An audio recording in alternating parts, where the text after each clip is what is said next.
You're watching Home Talk, where every conversation turns to become an action of information dissemination.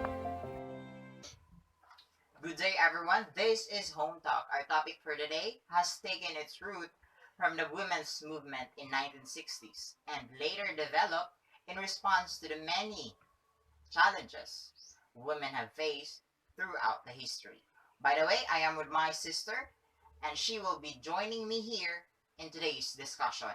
And now let's ask her if she has any guess regarding to what really we are going to talk. So do you have any guess on what we are going to talk today? Honestly, nothing in particular, but I am certain it is about for women, and I am quite excited about hearing it now. For me not to cut your excitement, we will be talking about feminist therapy. So now that I have mentioned feminist therapy, do you have any idea what feminist therapy is? Yeah, I know a little. Feminist therapy deals with oppression and empowers individuals. Yeah, that's true. And now let's deepen and find out more about feminist therapy.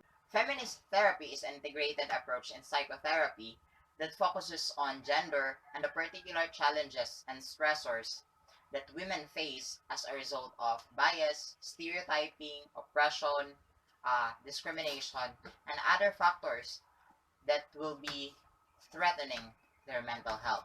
So basically, feminist therapy is an integrated approach in psychotherapy that mainly focuses on empowering women and helps women in areas such as assertiveness, communication, self-esteem, and relationship, which will lead them discover how to break the stereotypes and the molds of traditional role that may be blocking their development and growth.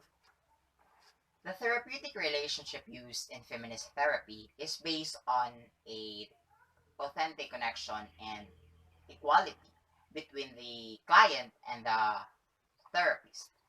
And this will help the client understand the social factors that contribute to their issues and help build their own personal strengths for the betterment of their own lives.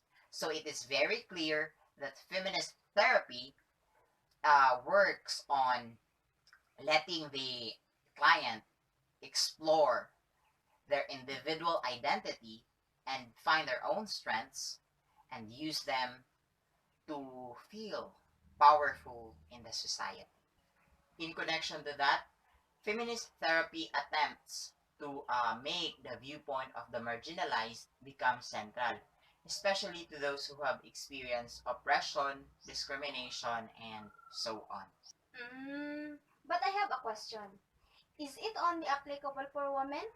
Well, even if feminist therapy is to help and explain the sufferings of women because of particular challenges and stressors, feminist therapy is also suitable for men.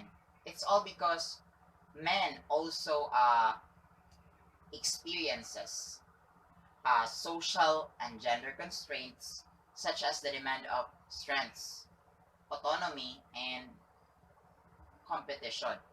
In addition to that, men is also limited by the notion that they should not express vulnerability and sensitivity.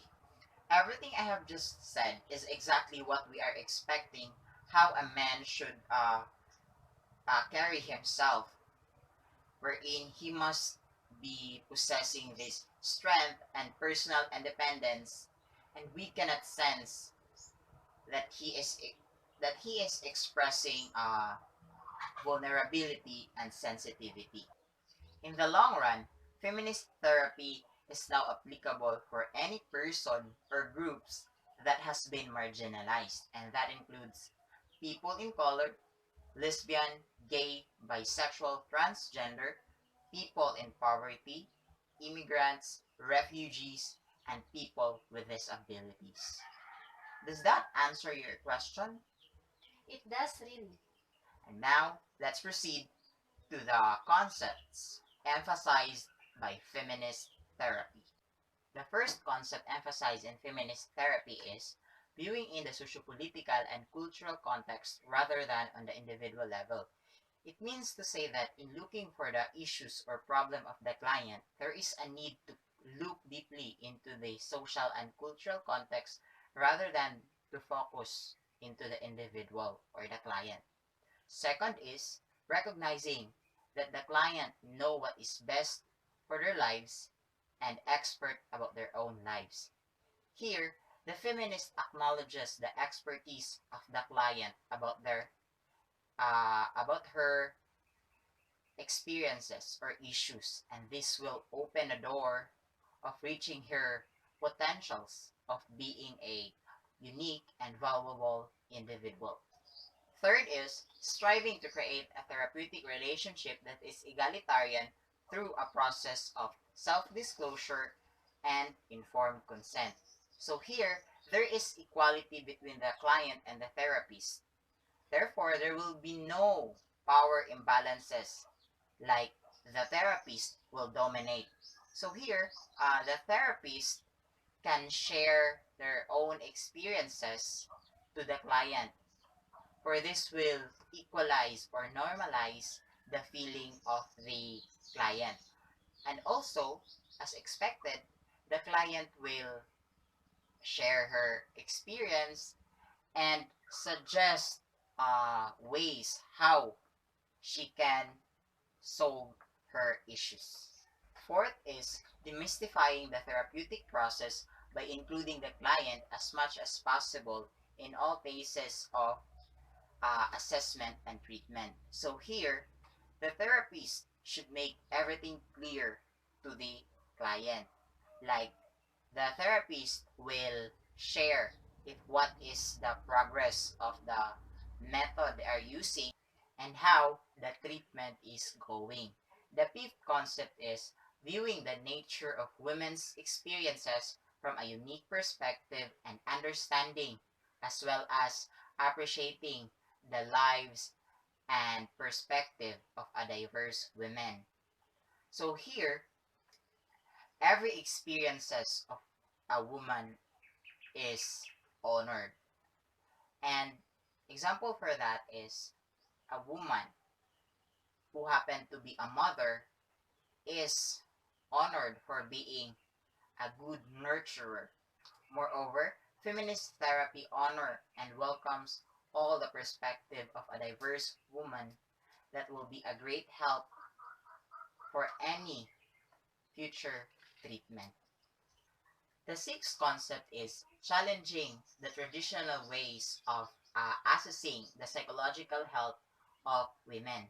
So, the traditional therapy, which is much more focused on the shortcomings and weaknesses of women, are challenged in giving assessment of the psychological health of a woman. The seventh concept is understanding that individual change will best occur through social change.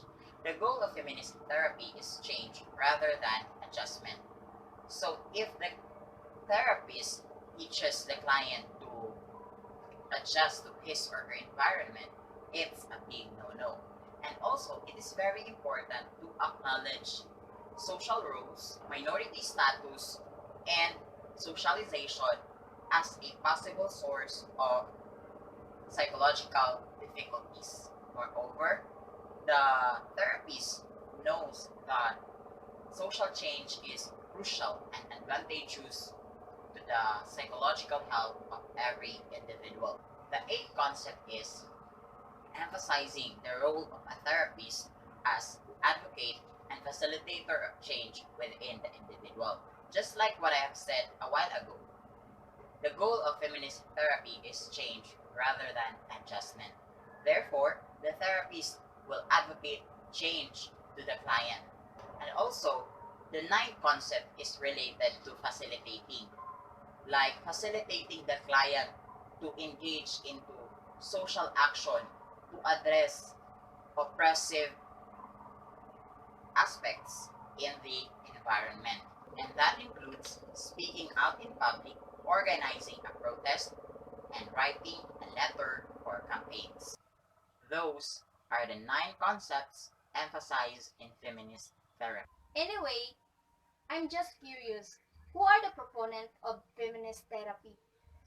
Feminist therapy is a grassroots one. Therefore, there is no specific proponent of this feminist therapy. In conclusion, each of the 8 basic philosophies of feminist practice, it enables every practitioner who use feminist therapy to acknowledge that they has different views on how to deal with oppression and how to bring substantial uh, social transformation. However, they share a number of basic assumptions and rules. They create or use appropriate self-disclosure. They make their beliefs and values explicit, and they establish egalitarian process with their clients. They work as well towards empowering clients and emphasizes the commonalities among women and honor fair, diverse experiences. And that's all. Thank you for watching.